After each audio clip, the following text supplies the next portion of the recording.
Hi, I'm Genevieve Evangelista, and I'm here to share the story of my breast cancer journey. Thank you for being here to listen to my story. I thought of doing this because this is the same way that I learned from the other women who had their own experiences on their breast cancer diagnosis. So, shortly after I learned about my diagnosis, I started watching videos and, of course, trying to understand more of the breast cancer diagnosis that I got. I think it is best to understand what it is that you got, because the more that you understand what it is, the better that you can face it.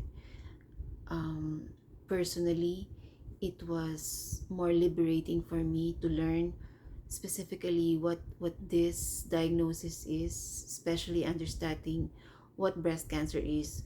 But of course, I please don't expect that I've become an expert on this, because definitely our doctors are the best source of information to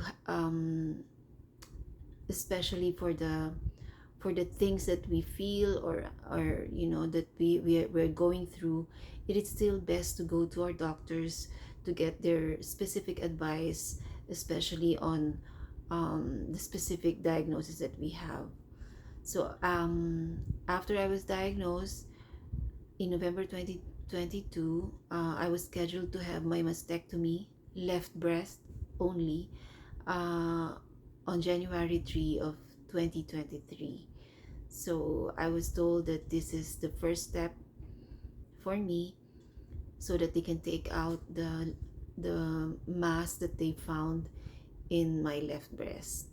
So I was also advised to consult with for my genetic testing, but I guess at the time that I was really overwhelmed with all the things that was happening to me, I decided to postpone it um, until now. So why am I a good candidate for genetic testing? Because there are cancer incident or cancer diagnosis on my maternal side, because my grandfather, my uncle, um, and an uncle, and I think and an auntie were also diagnosed with cancers, with different forms of cancer. Well, my maternal uncle actually suffered from breast cancer himself and was able to overcome it, and actually he's now 80 years old and he's all fine. So so that's why I was advised to take the genetic testing, so that I would know and understand more of this diagnosis. So probably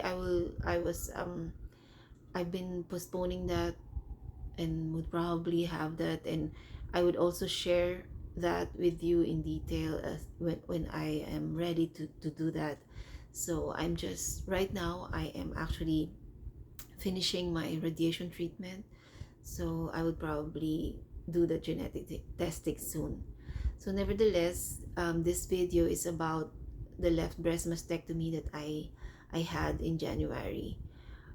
I've been wanting to take a video ever since I got my diagnosis, but I guess this is the only time that I was able to find strength, courage, and the words to express myself, because in the beginning it was really overwhelming. I was really surprised, and I'm literally stunned. That's literally surprised and shocked of my diagnosis, and I was trying to accept it and understand it, and of course with the treatment plan that my healthcare team provided, I am now able to say that I'm completely confident that I will overcome this illness. So when I was advised to have my left breast mastectomy in January 3, I was told that the day before I should be fasting. um, because my schedule is originally in the morning. However, when I came to the hospital, my breast surgeon was caught up in another patient, and so we had to wait for her to come. So well, this moment gave us some time. Me and my husband were waiting in the waiting area, and at 2 o'clock p.m. I was admitted inside to change into my hospital gown, and and but still had to wait. So it was a long wait that day, and I was finally admitted inside the operation room at around maybe 6 p.m. So imagine we were there at 7 o'clock in the morning and had to wait the whole day for my surgeon to get ready. I was able to talk to my surgeon before they gave me the anesthesia, and told her if she's not I jokingly told her or asked her if she's not tired, because she's been on another surgery that morning, and of course she assuringly told me that she do it all the time and I should not be worried about it. And once they put the anesthesia, uh, I was totally blacked out, like literally. I was still in the middle. They were still rolling me into the operation room, and I was completely knocked out.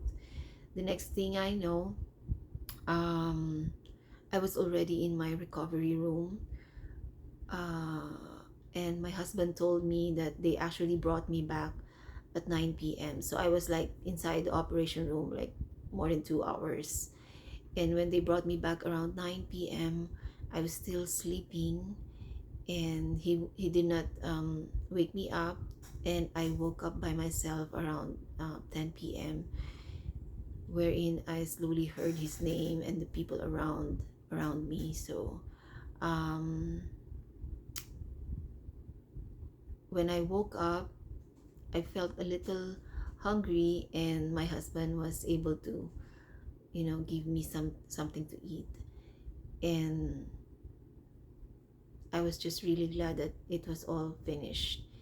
And I was told that the next day I will be discharged, and there were actually 3 drains beside me that has to be cleaned for the next days, and my husband was taught how to do it. So these drains that were attached on my side is an indicator whether the wound is you know um, drying up. So there will be fluids that will be going to those drains, and we will be monitoring the the blood that was coming out of those drains. And so there is it's like we will collect this fluid that's coming out of the drains twice a day for the next days until I see again my surgeon. So that's it. That's pretty much how it happened. So um, I am thankful that there were no complications, and I was able to get out of that surgery successfully, where the doctors told me that they were able to remove, of course, the whole part of my left breast with the 24 lymph nodes and only one. And then later on, it was sent to the um, laboratory so that they can get a pathology report, and it came back that one out of the 24 lymph nodes was positive for cancer.